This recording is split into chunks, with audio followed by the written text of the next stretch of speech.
Paco Podcast. Midnight Paco.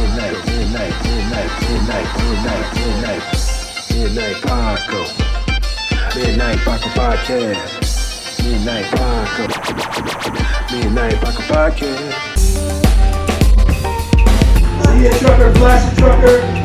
Hey, life. Also Puerto Rican.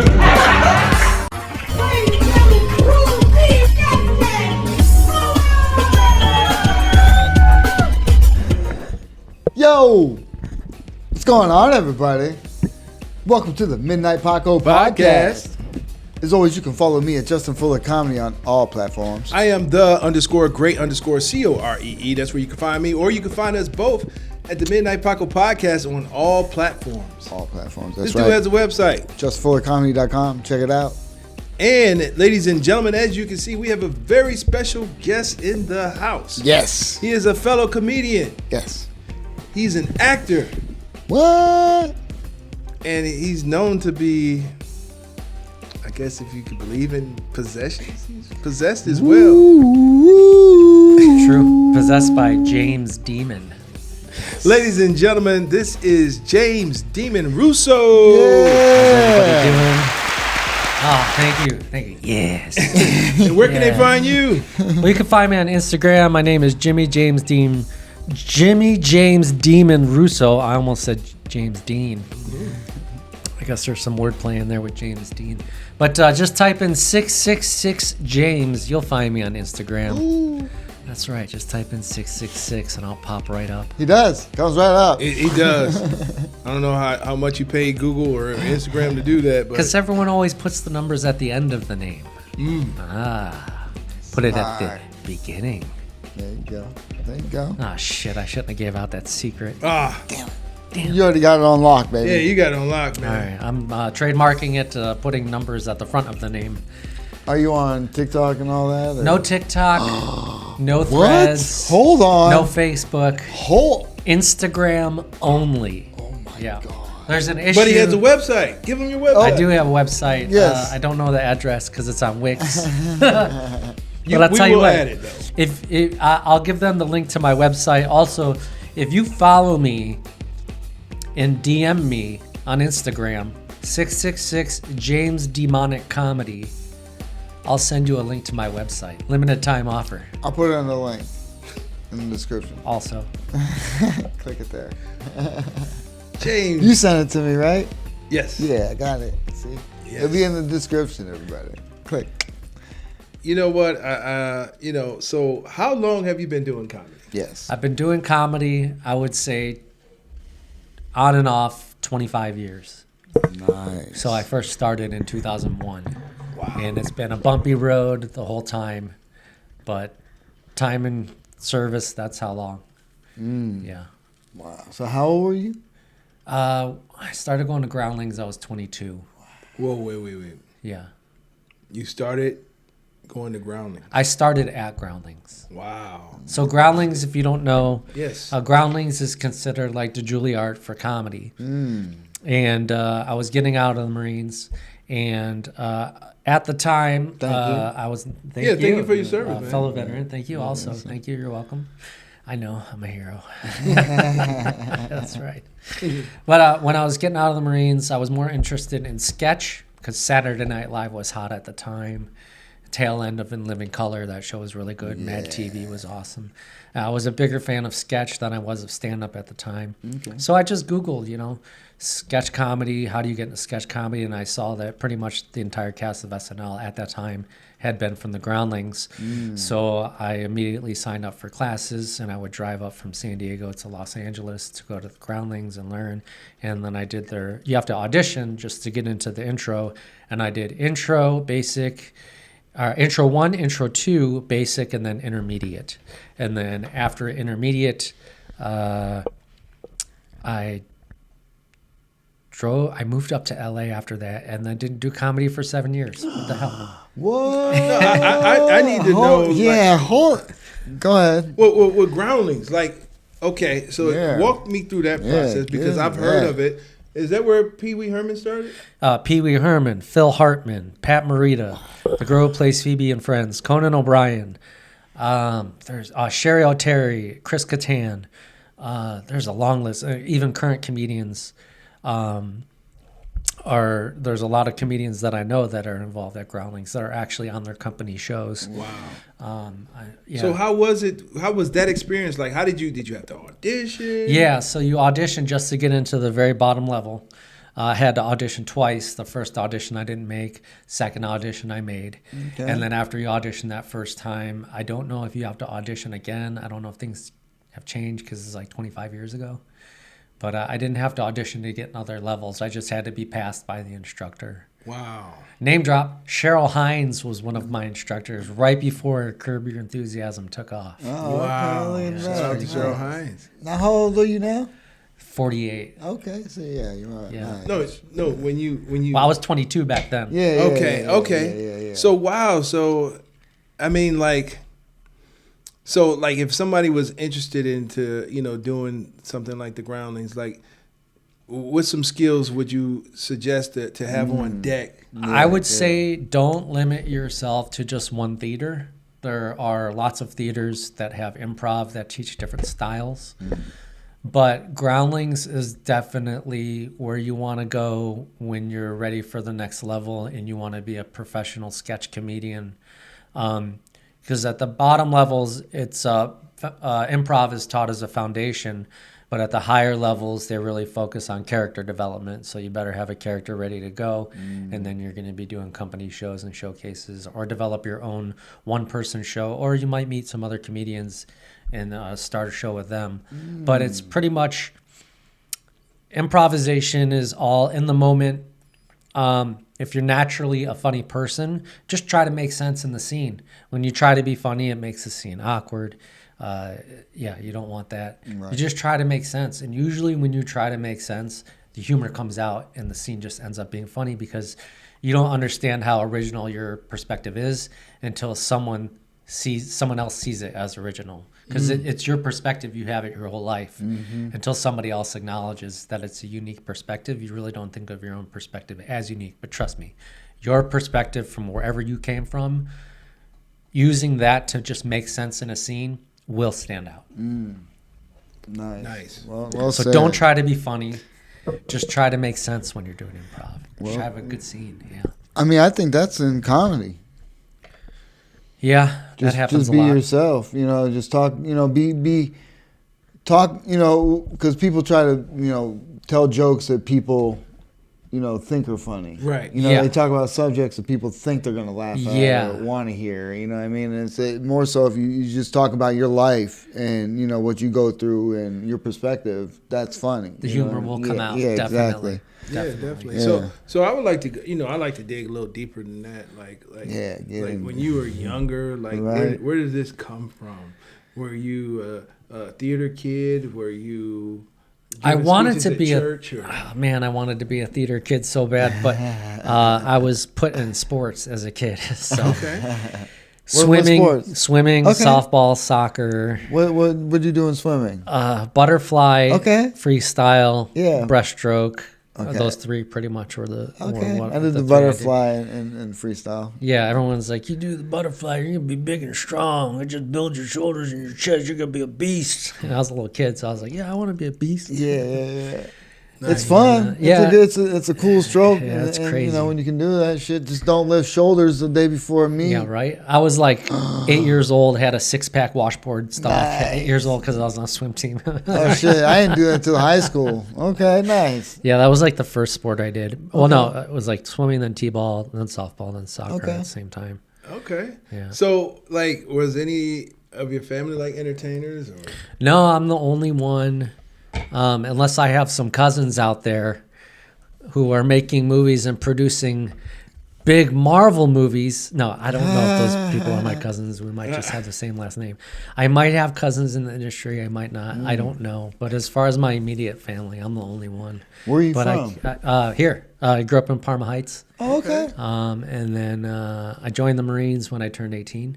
Nice. I got stationed in Southern California and never left. Stayed there for 28 years, and now I recently just moved back. Wow. Yeah. Okay. Yeah. So when did you learn? Because that you wanted to be in front of an audience and things of that nature? When I was in the Marines. So Really? I'd say Eddie Murphy is what made me want to be a comedian. Okay. I like that. Growing up as a kid, of course, he played all the characters in Coming to America. He played the Italian in Vampire in Brooklyn. And when he shot the cat, that scene's so funny. And also watching a lot of SNL and Mad TV and In Living Color and The State and Kids in the Hall. I loved when comedians could play characters. And I just didn't believe that I was funny, and I didn't believe that I had the ability to pursue something like comedy. But then when I joined the Marines, it unlocked my brain. Whatever I visualize, whatever I see myself as, I can be. And then I was pretty much the funny dude in the platoon. We'd get in roast battles. You know how it is. Roast battles are like second to none in the military. We were ruthless.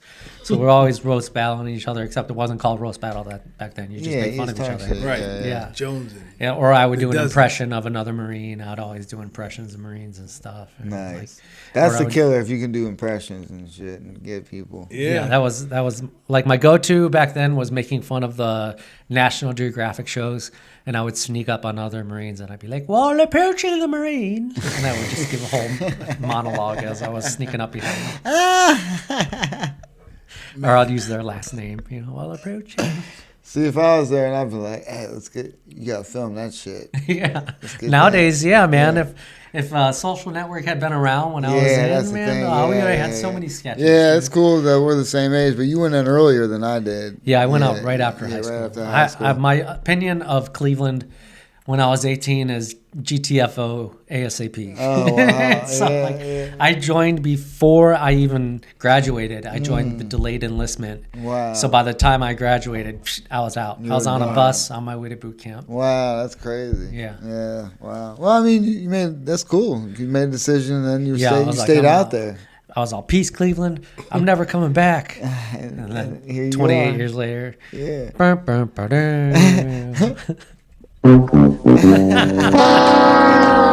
back. My theme song. Hey, man, you all come home. Everyone comes home. It's fun to come home sometimes. Wait, where's that button again? That one. Alright, so it's like when I was leaving, I'm all both middle fingers up in the air. "F you, Cleveland, I'm never coming back." 28 years later.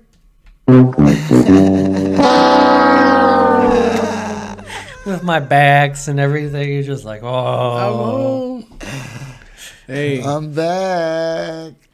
But you came back, something different, right? No. No? I mean, I created Demon when I was in Los Angeles. Yeah, were you doing comedy here before you left? Oh, no.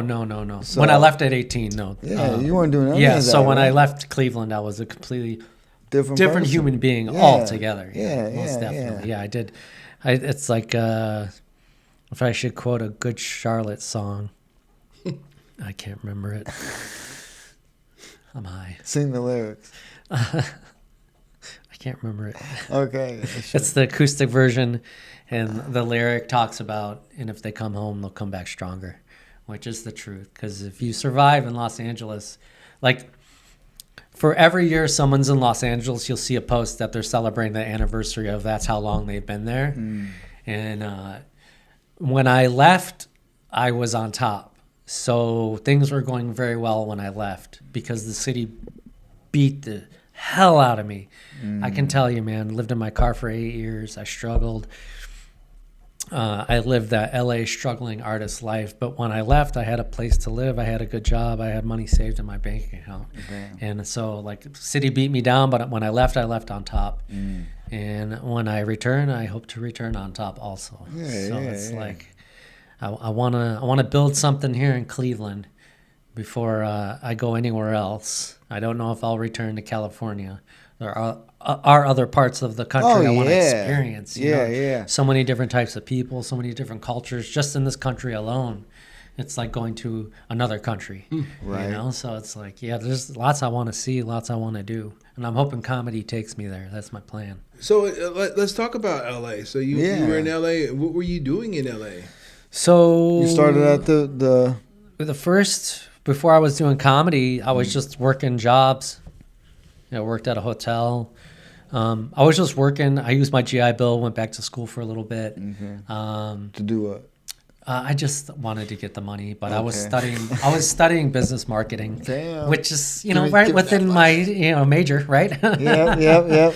But I was studying business marketing, and I needed 2 more classes to graduate, and I had a small business class. And my ideas in the business class were to bring an NFL team to Los Angeles, which at the time there were no NFL teams, and to open a vegetarian vegan restaurant. Bam. And the teacher singled me out and told me they were the worst ideas he had ever heard. Get the fuck. What the? Are you serious? I'm dead serious. And now LA has 2 football teams, and you can't drive a block without driving past a vegan or vegetarian restaurant. Yeah, really? Well, I dropped the class, so I didn't graduate because I was like, I'm not sitting through a whole semester. On blast. Who was it? I don't remember his name. Oh man! Oh, please. Hey. But it was at LACC. It was at Los Angeles City College in 2009. Whoever was the small business teacher, you were so wrong. And this is for you. 2 NFL teams in Los Angeles right now. Super. 2. That's wow. He said it was the worst ideas of the It was like a scene in Risky Business. The worst is he singled you out. He probably said they were worse. He told me I had a pipe dream and head in the clouds and like what? He told me I was pretty much told everyone I was an idiot. And I'm just like, I'm not going to sit through a semester with this jackass. And I just dropped the class. Oh, and you could have graduated. It doesn't matter. It's not like it would have gotten me anywhere. No, that's not your dream anyway. You're just... And it wouldn't have been an associate's. It's not like an associate's of business marketing. You'll be a telemarketer. So you do the improv stuff. Yeah. And then you stop? And then you start? Yeah, so then... I did all the improv while I was in Los Angeles, or while I was living in San Diego. I was trying to get to Los Angeles. Then I move up to Los Angeles. Yeah. Don't do anything for 7 years. Then in 2010, I do my first open mic. Where is that? That was at the Comedy Store. I signed up in the original room in June of 2010. The very first time I signed up, got up. And it didn't go bad, but it didn't go good. Wasn't hilarious, but I didn't bomb either. It was very mediocre. I didn't have any material planned. I just talked about working as a valet. There was no joke structure. It was embarrassing, but it was an adrenaline rush at the same time. I was just trying to break the seal. I just knew I needed to get on stage so I could feel it. So then, after I got on stage, I figured everything out. I got to experience this. I just got to do it. Quit making excuses, right? Just go do the open mic. Go sign up. You probably won't even get chosen. Sign up for the very first time, get chosen for the very first time. Wow. Crap, because I didn't think I was... How long was it, say? 3 minutes. 3 minutes. Yeah. Were you living by there? Yeah, I was living in the Valley, which is like in the Valley in Los Angeles. I was living in the Valley, so I was like just over the hill. I was just a few minutes away. Okay. That's honestly... Right, it's about a half hour. 45 minutes away. I was only about a mile away, about a 45-minute drive. It's crazy. No, but I was right over the hill, and it was easy to get to. And then after I did that first set, I started going around, went on Google, found all the local open mics, and I started working as an intern at West Side Comedy Theater. Jumped back into improv, was doing improv and stand-up at the same time. I was interning as a light and sound tech, producing a show. Then I was running an open mic at the same time. And I was working the gray Euro shift. And I was going to school still. Ooh. I was doing all that at the same time for a moment. Oh, my God. So... You were in the prime, though, man. Man, I burnt out in 5 years. I did 5 years of just grinding, got really good, burned out. Then I quit in 2015, kept doing sketch with some friends for 2 years. Then I quit everything for 2 years, so for a total of 4 years. And then in 2019, when I came back as James Demon. Yes. It's a demonic possession. He's always there. You never know when he's going to come out. Yes, I'm not gay. Yes. See, you never know. That's actually who I first met. I met the demon. That met the demon too, yeah. Yeah, and that's the thing about the demon is like, I wear the contacts. Also, I used to have a big beard. Yeah. I shaved the big beard off. I had crazy hair. I shaved my head. Yeah. Because I wanted to look clean cut. I wanted to be a good looking boy. Oh. You're strapping, young man. Food. I had needed a job, so I couldn't look. I got you, right? Yeah, right. I gotta get a job. Didn't get a haircut. Yeah. It's all grand. Clean your act up and don't be a slow.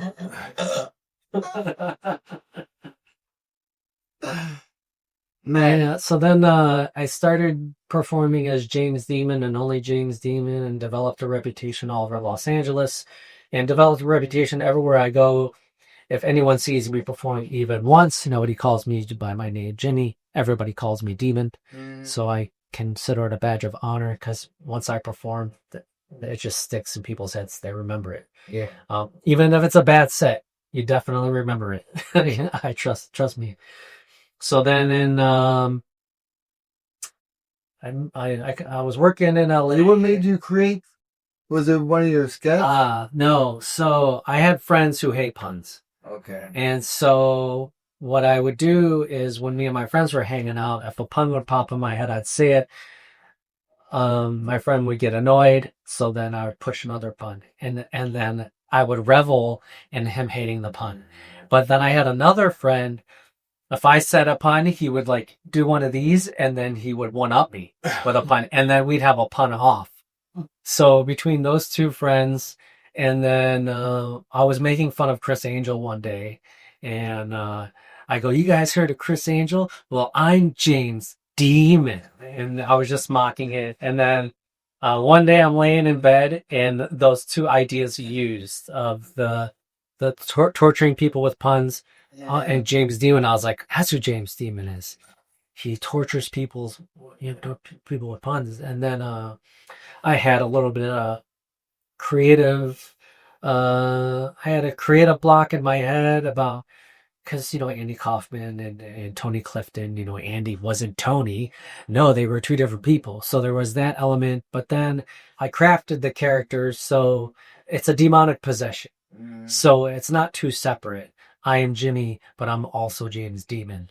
So it's not that separation of, oh, Demon's here, Jimmy's not in the room. No, we're both always here. It's just one is dominant. That's it. Who's dominant? Right now, definitely Jimmy. Okay. It would be where this podcast, Oh man, it'd be taken off the air, but with Demon. And as a mind, that would suck.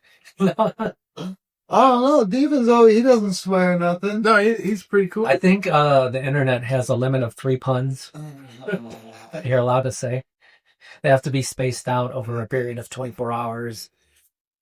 So you said, Eddie Murphy started you with the comedy and things like that. Who are some of your other influences that you watched? Okay, even though I had no idea what he was talking about, Sam Kinison. I was just a kid. I didn't understand divorce. I didn't understand his heartache, and now I do. Yeah. Now I understand heartache and stuff like that. But as a kid, I saw what happened when Sam Kinison walked into a room. The room exploded with energy. Everybody just went nuts. And I understood what I saw when I saw that. And I was like, wow. And it's definitely, and then later on, as I got older, definitely Jim Carrey and Living Color was just, at that time, Saturday Night Live was kind of in a lull. It was in the beginning of like the Dana Carvey, Mike Myers. So it was kind of picking up. So in Living Color was the funny sketch show. So I'd watch a lot of that. So definitely like Jim Carrey, Tommy Davis, and David Allen Greer, like that whole original cast, even Jamie Foxx with Wanda. Oh, Damon Wayans, Homie the Clown, or Homie the Clown. Dude, that was all of that best. Yeah. So definitely, I lost my train of thought. I got to Jennifer Lopez, Jamie Foxx. Well, yeah, yeah, the Fly Girl. She was one of the original Fly Girls. Yeah. And then after Jim Carrey, a little bit later after that, Mitch Hedberg. Definitely Mitch Hedberg. Oh yeah. It was in a point when I was just angry at what I was seeing on TV for stand-up. At that time, early thousands, there really wasn't, it was like right after the comedy boom, there wasn't a lot of great stand-up on TV at that time. I mean, you had Blue Collar Comedy Tour just cycling over and over and over again. It was right before the Dave Chappelle show picked up. And I was just tired of stand-up. And one night I was sitting up late, getting high, and I was about to go to bed. I was watching Conan O'Brien, and Conan O'Brien says, we got stand-up coming, or you coming for Mitch Hedberg. And I was like, all right, I'm going to watch this one performance. Maybe it'll be good. And I swear it was the only stand-up I had watched in a few years. And I was just like, oh my God, I'm inspired again to like stand-up again. Yeah, it was so original. He just his randomness and just his desire to just be obnoxious and funny. And yeah. So your comedy, other than like James, James Demon, is it more so? Is it one-liners, or is it like about your life, or no? So because I'm so used to joke structure, everything right now is in solid joke structure. So when I go up on stage, I just I guess you just assume that I'm a solid comic that knows how to write jokes. Okay. I haven't been comfortable enough to talk in a conversational tone like I am right now. That's what I'd like to get to. Yeah. Like when I'm Demon, I'm more conversational than when I'm not Demon. I'm very, very comfortable as Demon. Demon's polished. I can be silly. Nothing on stage is going to embarrass me when I'm Demon. Whereas now I have this creative idea in my head that, okay, who I am outside of Demon has to be completely different. It can't be the same as Demon. So when I get on stage, I get this brain lock. All right, how should I stand? I start analyzing every little detail about, should I look down? Should I look up? How should my pacing be in my rhythm and how I talk? Should I be walking back and forth? Should I be standing still? Like, I overthink everything. That's my brain. Like, every day, every little thing is just, Don't worry, I'm accused of that as well. Like just competing thoughts. Do this, no do that. No do this, no do that. Well, I think it's because, like you said, if you're so used to being Demon, like that's like an alter ego. Yeah. So you can, like you said, hide behind it a little bit, when you're on stage. But do you get nervous before you go on stage? If I'm not nervous, then I'm worried. Okay. The nervous, I feed off of it. I love the nervousness. Okay. But here's the thing. What if Demon is my truth and Jimmy Russo is the character? What? Whoa. What if Jimmy Russo is the alter ego? What? Trying to hide it? Yes. You really gotta get shirts. Yes. Yes. Yeah. It's spelled YHESSS. 3 S's. Yes. No, that's awesome. So would you say that the improv class helped you with your comedy? Most definitely. Improv is a skill. Improv, you want to have that as a foundation, as a comedian. There are many moments on stage where something happens that you weren't planning. And if you're not prepared to dwell in that awkwardness of the unknown, which is what improv teaches you, dwell in the awkwardness and find a way to make it all make sense. And so improv, you get that reflex. As soon as something happens, you're immediately searching your brain for something to say. And a lot of times, when something happens on stage that you weren't planning, 9 times out of 10, you just trying to make sense out of the situation is funny. Rather than trying to have a snarky comeback, or if you just out loud let yourself figure the situation, usually that's funny. Usually that's a lot funnier because then the audience gets to see your process about how you think. I shouldn't be talking about this. These are secrets. Yeah, I know, but this is gold, baby. That's what this podcast is about. Yes. I'm not giving out secrets. Jimmy is. Yes. Jimmy's a snitch, huh? Jimmy's a snitch. That's what they call him, Jimmy Snitches. Jimmy the Snitch. No, see, but you say that. They call him Sneetchy. He's a philosopher that snitches. In the words of the great Sneetchy, snitches get stitches. That's good advice, though. It's good advice. It is good advice. Because, it's good to, it's a good way to look at it that way. Definitely. I think so, because, sometimes you get these comedians that come out and they think they have comedy all figured out. Like, I don't need improv classes. I don't need acting classes.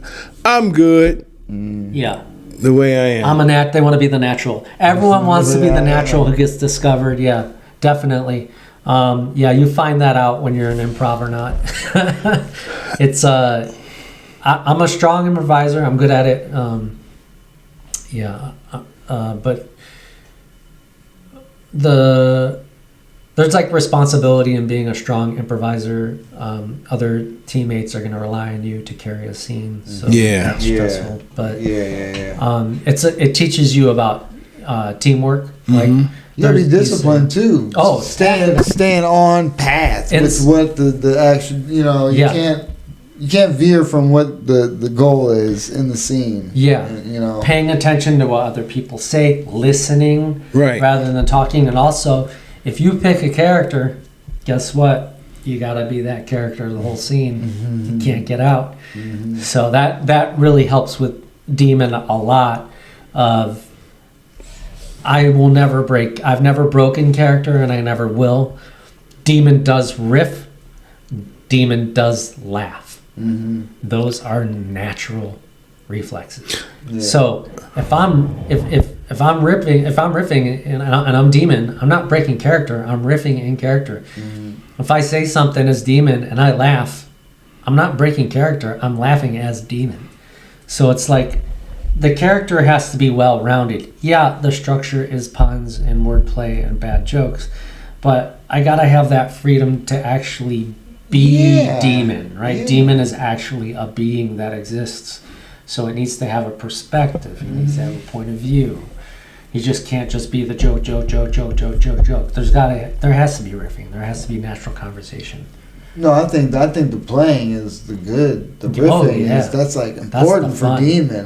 That you can take that a long way. Definitely. You talking about not having a TikTok, man. Demon is fucking TikTok gold. Yeah, definitely. I thought it was, but I was on TikTok and I wasn't getting any views, and now when I try to join, it says there's some issue with my birthday. It won't accept my birthday. I don't know why.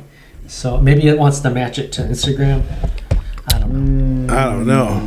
don't know, but it won't let me join. I'm full with TikTok. TikTok locked me out. I'm locked out from TikTok, guys. What the? Bull, I was about to say. But I am on Instagram at 666 James Demonic Comedy. Go on Instagram. Follow me on Instagram. Let me get some followers. Do you put like clips? Oh yeah, reels and I stuff got tons of clips on Instagram. I got clips of stand-up. Demon has clips of stand-up. He has something like the word, like something of the day. Demon. I do. So as what Demon does is a critique on certain popular issues. So if there's a trend, Demon talks about it. Like the owl trend. Talked about the owl. Demon did the owl trend. Demon also talked about, what else did Demon talk about?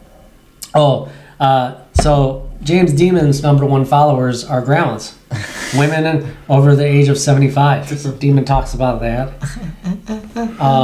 Demon talked about people wanting to escape the Matrix. Everyone wants to escape the Matrix, break this reality. Demon talked about how time isn't a construct, time is real. There's all kinds of clips and sketches and stand-up. Okay. You can see Demon, and there's some clips of me doing stand-up too, out of character. Wow. Yeah. It's funny that you say that, it's, grandmas are attracted to James Demon. It's a show called Lucifer. Are you familiar with it? Mm-hmm. Yeah. Lucifer Morningstar. Yeah, that guy.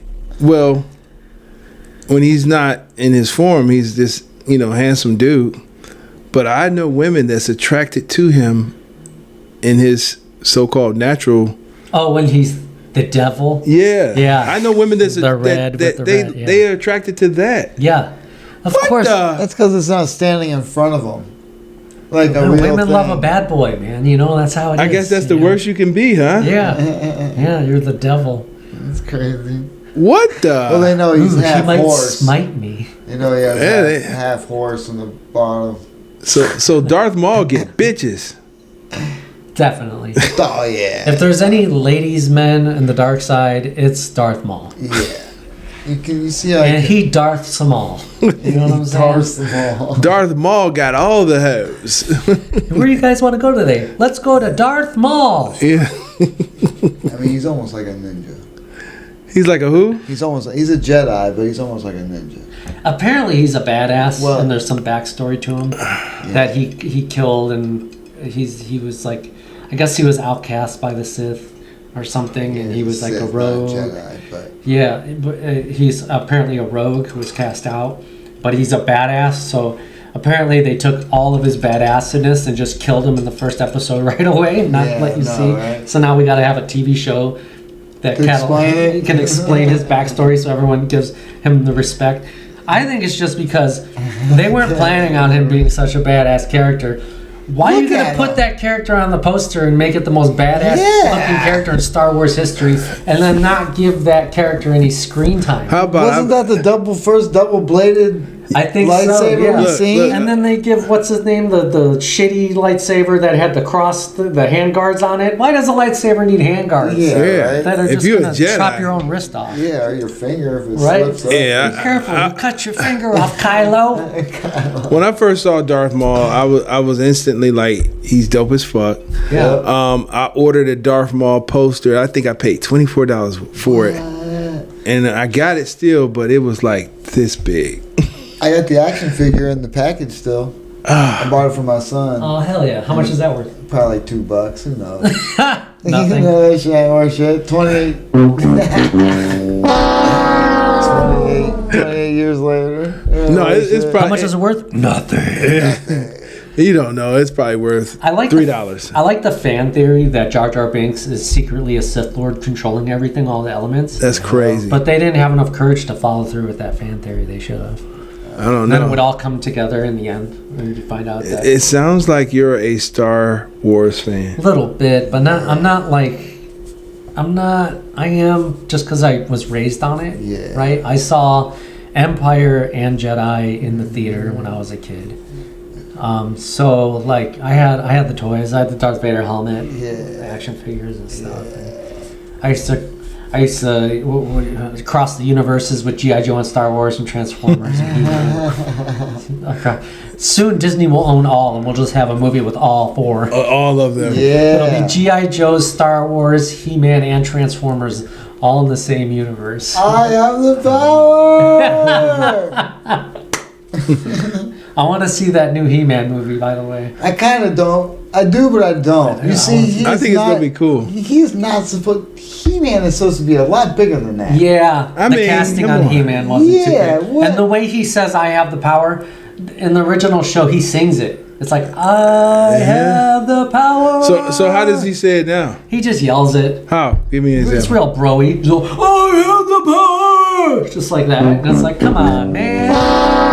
Yeah, I think that's a good bad. They gotta put He-Man on Price is Right just so they can give him that noise. As soon as he pulls out his sword, and then Cringer just stays Cringer. He doesn't turn into Battle Cat. What? No, I'm just saying because of the. Oh, I was about to say. Come on. He points the sword at Cringer. I tried out for Orko. Orko's not even in it. I know. I was Orko. I got the role, but no, I'm just playing. I'm just making up But stuff. they told you to stay on the couch. Yeah. Here's the thing. That's for part 2. You know why everyone thinks? Wait, no, that's not what it is. You know who got the part of Orko? John Cena. What? You can't see him. John Cena was cast as Orko. That's why you can't. No, it's killing the battery. Don't do it. That's what's killing it. I'll press it myself. It's draining. Allow me to impress. Oh Lord, that's yes. James Demon holds the record for the most amount of times that soundbite's been used on a podcast. Yes. Yeah. The price is yes.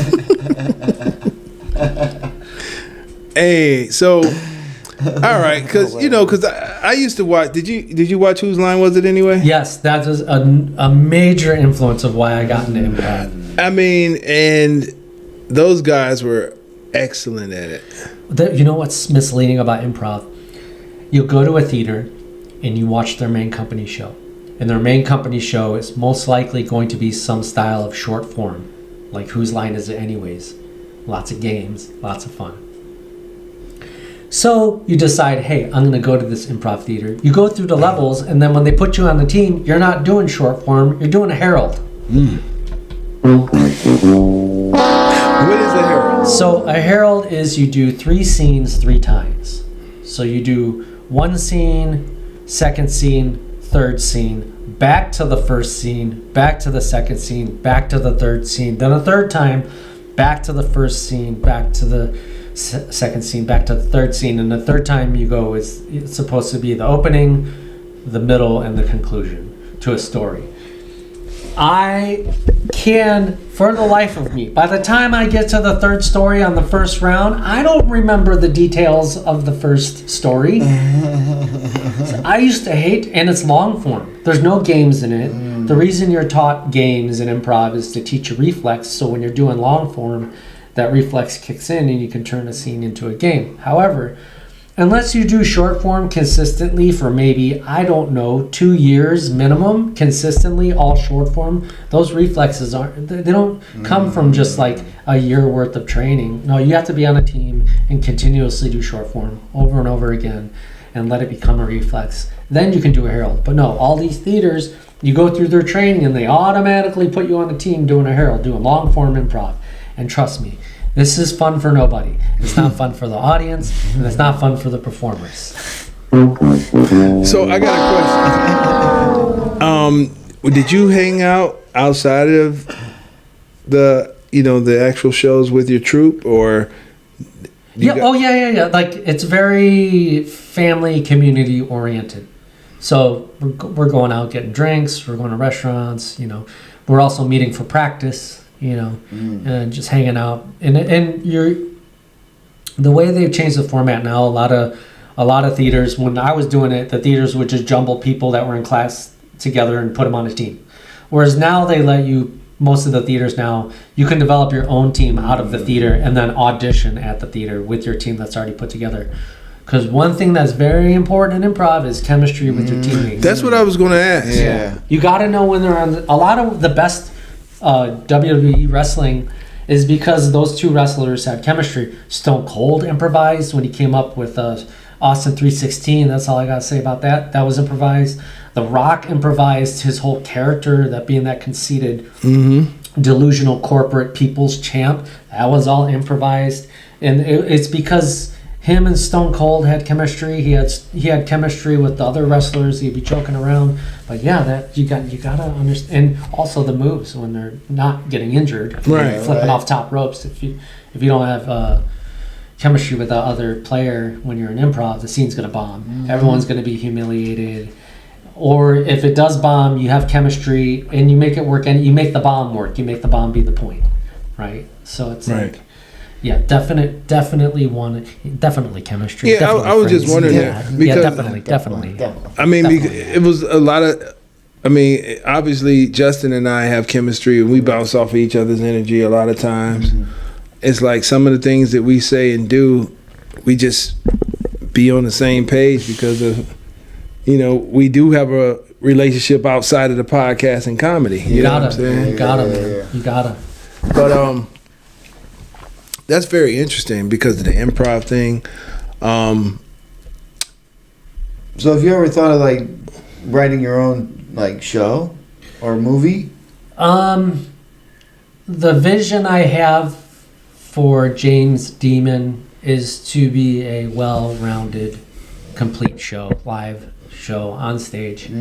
I have it visualized. I know what I want it to be. Okay.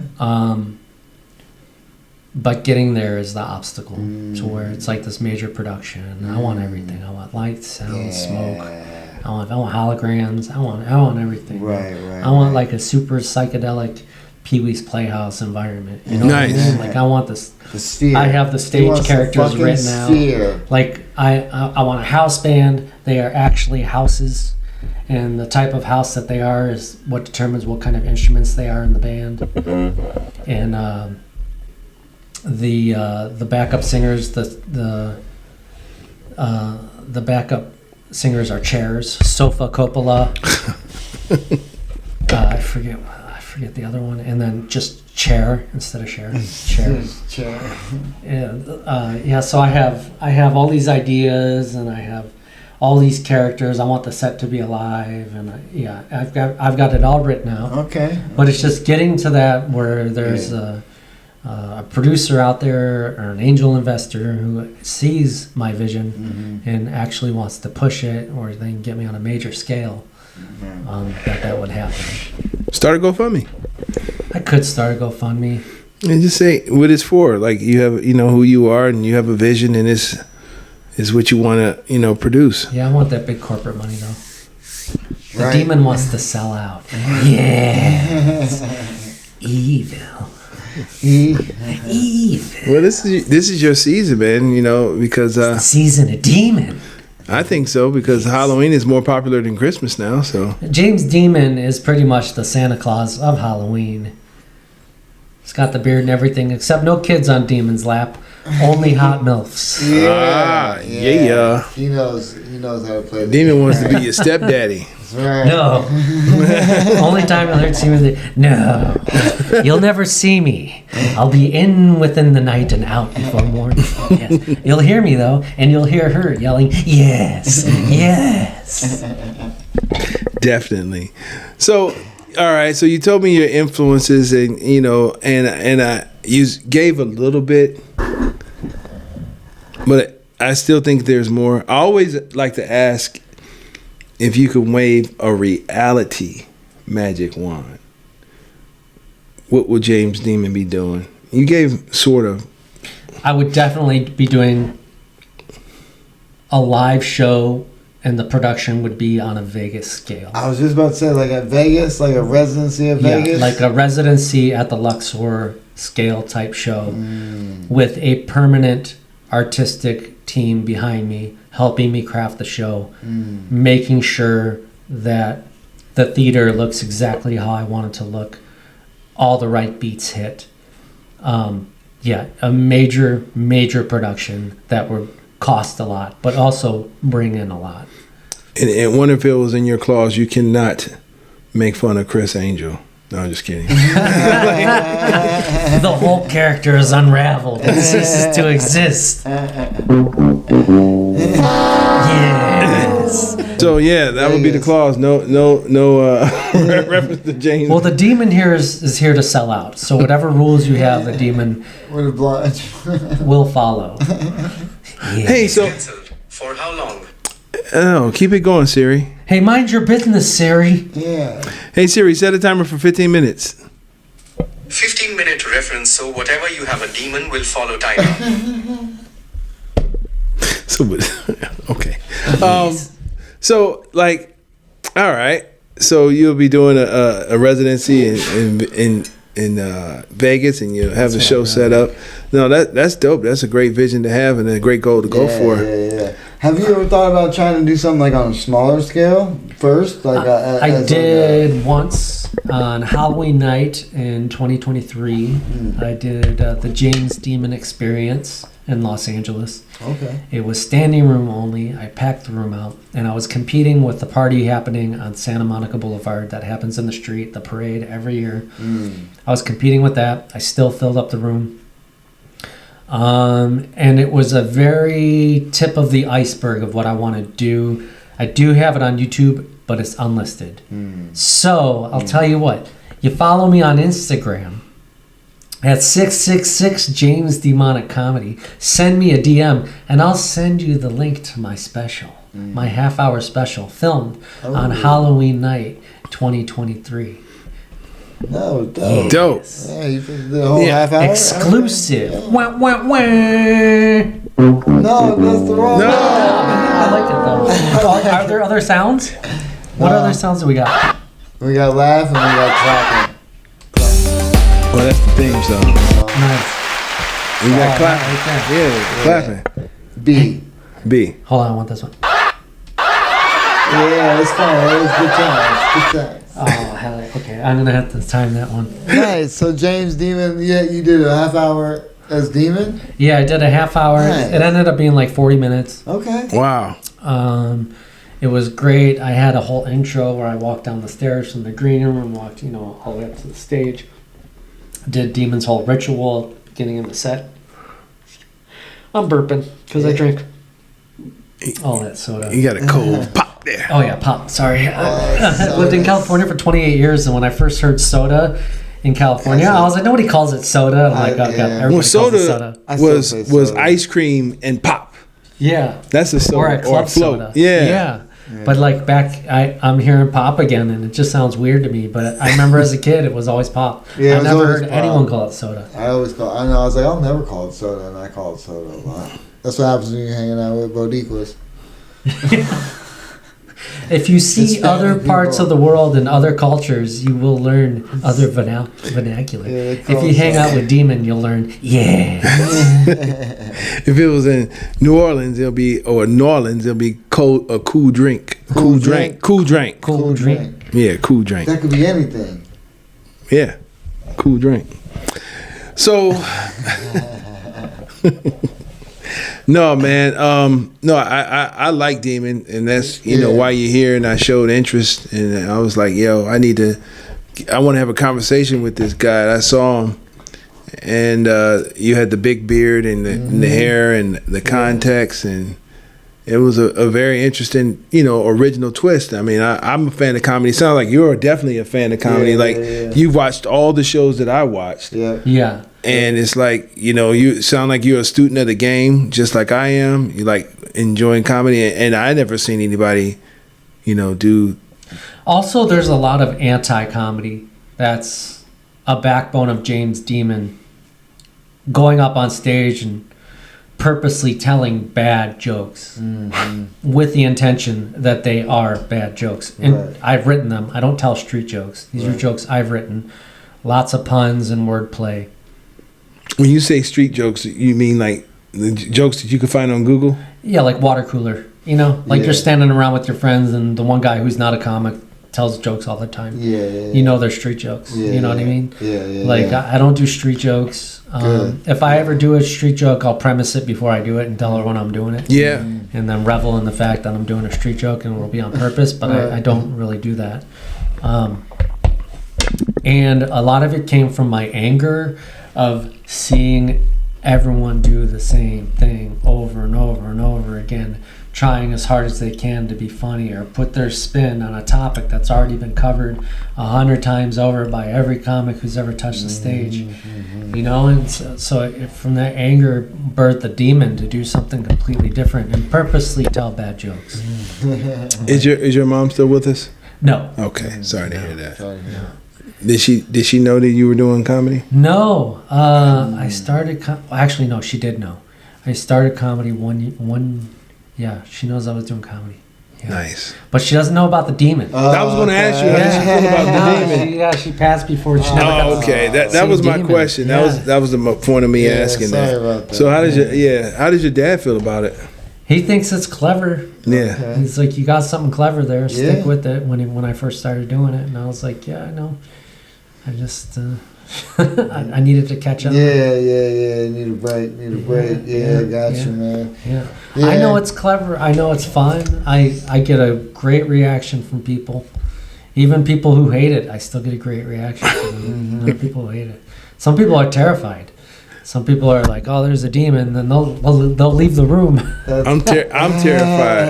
I was terrified. He's having me on this. He's having me on this podcast because I'm holding him hostage. Yeah, hostage la vista. Yes.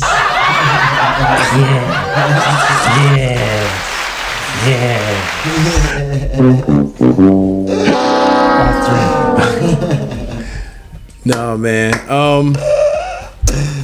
And do you have any upcoming projects or anything that you want to promote? Yeah. I have an Instagram page at 666 James Demonic Comedy. type it in on your Instagram search bar and give me a follow and have a peek at all of my exclusive content. Why is it exclusive? Because I only have 3,000 followers. Yes. Hey, with that being said, yo, Jay, where can they find you, man? Everybody can follow me at Justin Fuller Comedy on all platforms. I am the_great_COREE. That's where you can find me, or you can find us both at the Midnight Paco Podcast on all platforms. Right. I would like to thank our guest, James Demon, and thanks for a great episode, man. Sir. I appreciate you. Appreciate you coming through. James Demon, everybody. Make sure you follow him. Man, it's if you like, originality, right? Yeah. Good skills, writing skills. If you like bad jokes, horrible wordplay, and terrible puns, yes. James Demon, everybody. Yeah. Check you out next week. Peace out. Peace. Midnight Paco. Midnight Paco Podcast. Midnight Paco.